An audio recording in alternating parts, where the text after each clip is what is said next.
Ar-Rahman saya baca, bapak saya ninggalin saya. Bapak saya tenang untuk selamanya. Dan itu patah hati terbesar bagi saya. Patah hati yang... Nama saya Miftah Nurjana, biasa dipanggil Miftah, bisa dipanggil Ita, bisa dipanggil Iva, banyak ya. Terus sekarang ini kegiatannya sedang mempersiapkan untuk melanjutkan kuliah S2 saya di luar negeri, di Malaysia tempatnya. Kebetulan saya mendapatkan, alhamdulillah saya dapat beasiswa untuk melanjutkan studi ke luar negeri. Hal yang paling membuat takjub kepada seorang ayah, tentunya dia adalah superhero. Kalau untuk saya pribadi, dia adalah superhero saya. Jadi apapun itu, orang yang akan selalu menjadi garda depan itu adalah dia gitu. Jadi dia akan selalu ada untuk saya, mau saya bagaimanapun, dia adalah orang terdepan yang akan menjaga saya, melindungi saya tentunya. Pokoknya untuk anaknya dia akan kasih segalanya. Kalau momen lucu ya banyak ya, momen-momen lucu. Salah satunya tuh saya walaupun udah dewasa masih sering dipangku-pangku sama ayah saya. Masih sering yang kayak tidur di sininya kalau nonton TV, terus bercanda-bercanda sambil nonton TV. Terus dulu kadang kalau ketiduran di depan TV, sering kayak dibangunin tidur, masuk ke kamar tuh nggak mau bangun biar digendong sama, saya manggil ayah saya tuh babah, biar babah gendong saya gitu ke kamar. Padahal saya tahu gitu, saya udah bisa bangun sebenarnya, cuman mau aja gitu. Saya rasa itu tuh lucu untuk saya kalau saya ingat. Hari terakhir saya bersama ayah saya itu di hari kelima bulan Ramadan kemarin. Jadi selama itu saya yang menemani babah saya. Karena waktu itu babah saya emang COVID-19 ya. Jadi yang menemani babah saya itu hanya saya. Yang melihat bagaimana suka dukanya, pasang surutnya keadaan babah saya itu saya pribadi. Ketika keadaannya memburuk, saya pusing sendiri, saya takut sendiri. Tapi saya nggak bisa cerita, saya nggak bisa ngasih tahu orang rumah, terutama mama saya, karena memang kalau boleh saya bercerita, tiap bulan itu memang tetap ke dokter ya, ke dokter kejiwaan lebih khususnya. Dia itu rasa paniknya tuh tinggi, jadi tiap bulan itu tetap kontrol. Jadi saya tidak berani untuk menceritakan gitu hal-hal yang menurut saya itu akan membuat dia akan shock. Jadi saya berusaha, kalau mama saya nelpon, gimana keadaan babahnya? Iya mama doa aja, babah pasti baik-baik aja. Saya akan pulang sama babah ke rumah. Saya akan pulang ke rumah dalam keadaan sehat. Jadi hari itu, hari terakhir saya sama babah saya, itu babah udah dipindah ke ruang ICU ya, ICU isolasi. Sebelumnya di IGD. Nah, karena udah parah dipindah ke ICU dan harus pakai ventilator. Setelah itu pilihan terakhir dari dokter yaitu harus intubasi ya. Harus diintubasi, dan akhirnya saya menyetujui karena itu adalah jalan satu-satunya gitu. Saya nggak boleh keluar dari ruangan itu karena itu adalah ruang isolasi. Saya melihat bagaimana caranya babah saya harus dimasukkan selang ke dalam mulutnya yang langsung ke paru-paru, membantu dia untuk bernafas. Saya melihat bagaimana babah saya berjuang untuk melawan COVID. Tapi saya nggak bisa apa-apa. saya bisa, saya cuma berdoa. Tapi dalam hati, kalau boleh, saya bilang, ya Allah, mending saya di posisi babah saya, ya Allah. Kenapa? Kalau menurut saya, kalau babah saya sampai kenapa-napa, terlalu banyak. Ada adik saya yang masih kecil, yang sangat butuh peran seorang ayah. Sedangkan jika saya di posisi babah saya tahu banyak yang akan sedih. Saya tahu banyak yang akan merasa kehilangan. Tapi saya rasa orang lain seperti adik saya yang masih kecil, dia akan mampu gitu tanpa saya. Dan sekarang saya harus menghadapi kenyataan, saya harus menerima adik saya jadi anak yatim gitu. Di umurnya yang masih kecil harus kehilangan sosok ayah yang harusnya bisa bermanja-manja dengan ayahnya. Jadi hari terakhirnya itu sekitar maghrib, bentar lagi ya berbuka. Saya bilang, Babah, kan walaupun dia dalam keadaan kritis, dia nggak bisa menjawab saya selalu ajak ngomong, tetap saya ajak ngomong. Saya telepon mama saya di rumah, kakak-kakak saya, adik saya, ayo ngomong sama Babah, ngomong. Nah, sebelum dia meninggal, itu saya bilang begini, Babah, saya bacain Babah surat Ar-Rahman ya, biar Babah tenang. Karena saya terbiasa kalau saya banyak set pikiran gitu, terus kalau misalnya saya nggak bisa tidur, saya putar surat Ar-Rahman, itu bikin saya kayak adem rasanya gitu, tenang gitu. Nah, saya ingin Babah saya merasa seperti itu gitu. Belum selesai surat Ar-Rahman saya baca, Babah saya ninggalin saya. Babah saya tenang untuk selamanya gitu. Ternyata seperti itu akhirnya. Sempat waktu itu setelah saya kehilangan, saya merasa seperti orang gila. Saya berteriak, saya melihat di monitor, tekanan darahnya, tensinya sudah menurun sekali. Semuanya sudah menurun. Respirasinya juga menurun. Semuanya di sana dilihat di sana di monitornya. Jadi saya telepon dokter, saya telepon pihak ini, semuanya nggak bisa cepet-cepet datang karena keadaannya orang sedang sholat maghrib, petugasnya sedang berbuka. Jadi saya harus melihat itu sendiri, saya berada di sana sendiri. Sebenarnya itu yang menjadi masih sangat sakit untuk saya. Saya sendiri, tidak ada siapa-siapapun yang akan menenangkan saya saat itu. Dan itu sangat sakit menurut saya, sakit sekali.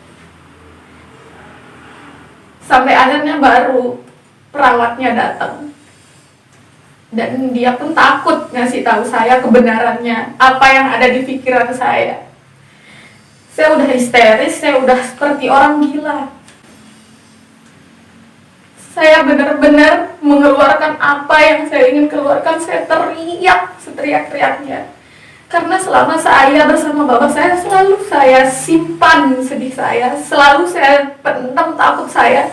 Saya cium Bapak saya pegang, saya peluk. Babah kuat, Babah tuh hebat, Babah tuh superhero saya. Superhero itu kuat, Babah pasti sembuh. Saya ngomong kayak gitu ke dia. Jadi selama dia ada, saya selalu kuatin diri saya. Tapi setelah saya tahu keadaannya memang saya udah ditinggal, saya luapkan semua yang saya pendam berhari-hari, berminggu-minggu. Begitulah ending terakhir, hari terakhir saya bersama ayah saya. Saya ngerasa semuanya sudah berhenti. Saya ngerasa semuanya udah nggak ada lagi. Saya kalau berpikir waktu itu, Saya yakin saya nggak akan mampu di titik sekarang ini. Saya benar-benar ngerasa kehilangan. Bagi seorang perempuan, ayahnya adalah cinta pertamanya. Dan saya kehilangan itu. Dan itu patah hati terbesar bagi saya. Patah hati yang tidak ada ujungnya. Dan sampai sekarang saya rasakan patah hati itu.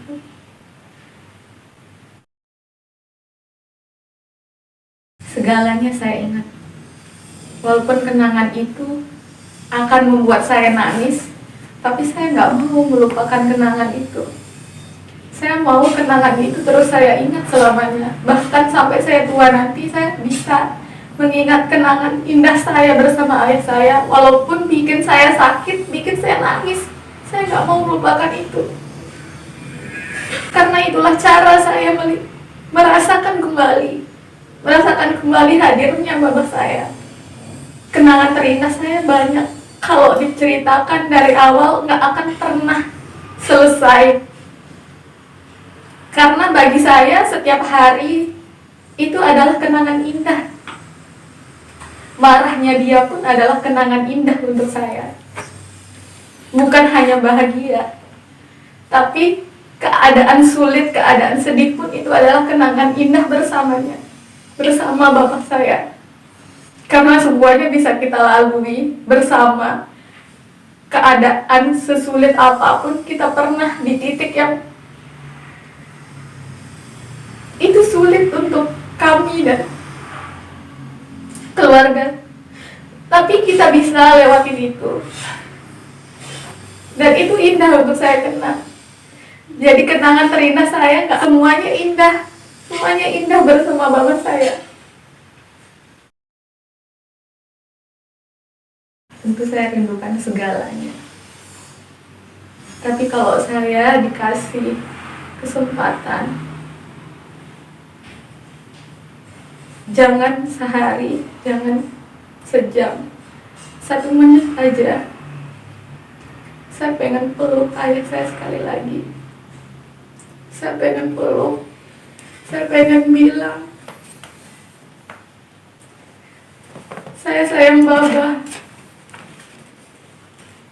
Karena waktu di rumah sakit, karena saya nggak tidur, dia selalu nawarin saya tidur. Ayo tidur, Baba nggak apa-apa, ayo tidur. Enggak Baba, saya mau temenin Baba. Saya nggak mau Baba kenapa-napa. Baba baik-baik aja, tidur dah. Gitu. Enggak, saya nggak mau. Karena saya nggak mau kehilangan waktu sebentar pun sama dia.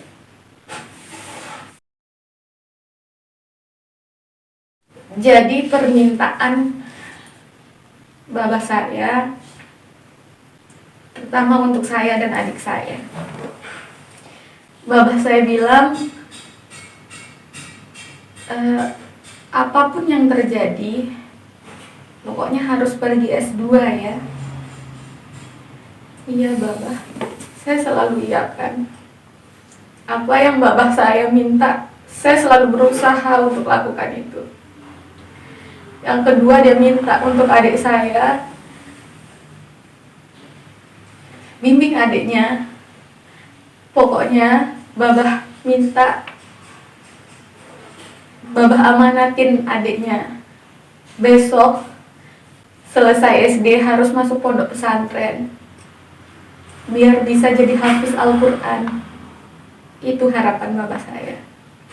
Dan alhamdulillah, sekarang saya udah sampai di titik ini. Sekarang saya sedang mempersiapkan diri saya untuk berangkat S2. Meskipun ini juga harus sulit juga. Karena saya harus tega meninggalkan mama saya sendiri di rumah. Adik saya akan masuk pondok pesantren, jadi mama saya akan sendiri. Tapi saya nggak mau nunjukin itu juga sama mama saya.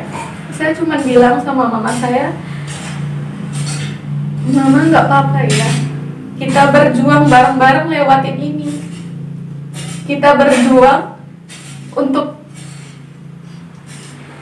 lakuin apa yang Babah minta, apa yang Babah cita-citain. Dan akan saya lakukan apa yang Babah saya minta. Selama ini saya selalu jujur sama orang tua saya. Apapun yang saya rasakan, saya selalu bilang. Saya selalu berusaha, apapun itu saya akan terbuka sama orang tua saya. Bahkan hal-hal kecil akan selalu saya ceritakan. Jadi saya rasa tidak ada yang belum tersampaikan. Kalau masalah apa yang pernah saya rasakan, saya sudah ceritakan semuanya. Apa ya yang saya sesali? Ya mau nggak mau ya, saya merasa hari ini apa kenapa ya saya tanda tangan waktu itu untuk Babah intubasi gitu. Tapi itu adalah pilihan terakhir dari dokter untuk membantu Babah saya bisa bernafas. Walaupun akhirnya setelah itu nggak ada. Tapi kenapa sampai sekarang kadang tuh terbesit, kenapa ya dulu saya mau memilih intubasi. Masih seperti itu, kayak ada rasa penyesalan. Tapi sometimes saya ngelihat juga kejadian-kejadian di luar sana yang akhirnya emang pilihan terakhirnya adalah intubasi gitu. Yang saya sadari dan sekaligus sangat menjadi pembelajaran untuk saya, bahwa kita tidak bisa menggantungkan hidup kita kepada orang lain. Hatta itu orang tuamu, suamimu, ibumu, bapakmu, kakakmu, siapapun. Karena dia itu juga adalah orang yang akan mengalami kematian juga seperti itu. Jadi bagaimana caramu mempersiapkan dirimu untuk tetap bisa survive dalam keadaan apapun itu. Jadi saya mengerti. That's why Babah saya mengharuskan saya harus S2 apapun yang terjadi. Karena Babah mau mempersiapkan saya bisa berdikari sendiri. Saya bisa survive. Saya bisa berdiri di atas kaki saya sendiri tanpa siapapun. Babah saya mau saya menjadi wanita yang lebih kuat, yang lebih mandiri lagi.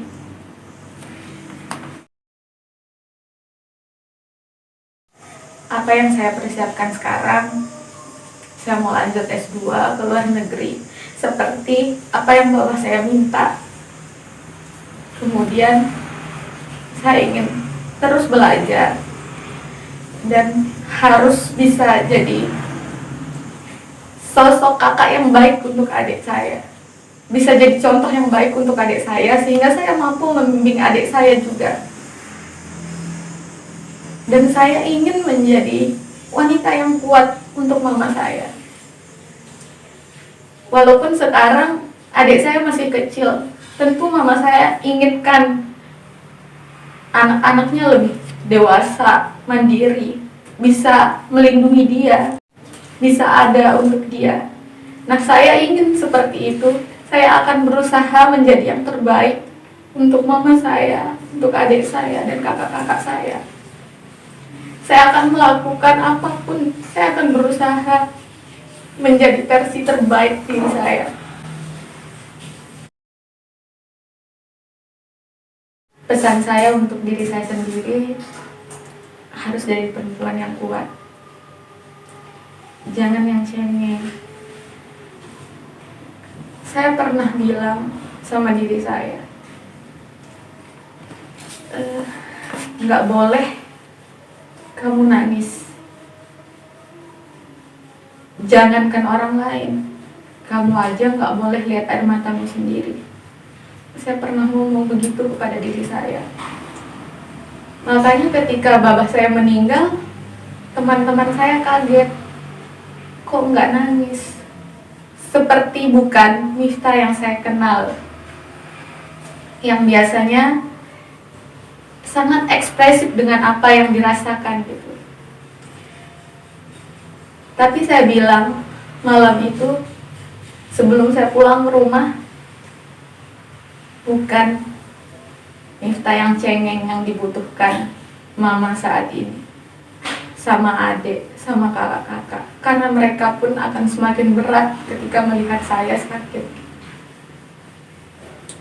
Jadi saya harus bisa bersandiwara bagaimana caranya, nggak boleh saya nangis. Di hari ke-7, di hari 1 minggu, karena setiap malam itu saya merasa saya mendengar suara ventilator, suara monitor, setiap maghrib itu tetap terngiang terus di telinga saya. Itu yang sangat-sangat mengusik saya. Hingga malam ke-7 itu saya seperti tidak bisa mengontrol diri. Saya teriak, saya nangis, saya histeris. Dan itu membuat mama saya shock. Dan saya nggak mau seperti itu lagi. Makanya setiap saya mau nangis, saya nggak pernah nangis di depan mama saya nggak pernah nangis sendiri. Misalnya saya pengen nangis banget, saya pergi mandi. Jadi saya guyur terus badan saya, kepala saya tapi sambil saya nangis.